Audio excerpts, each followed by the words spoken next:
Dikkatli klaslarına şaşırtır o. Bildirgen Ahmetlerin altın uyan.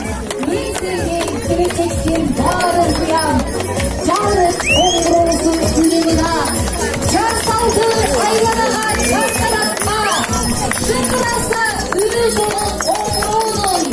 Adınca öldürgen ortamın. Ağızda ilk anlatsın omuru.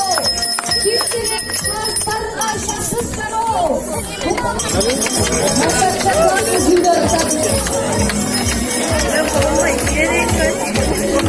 Kimler işke?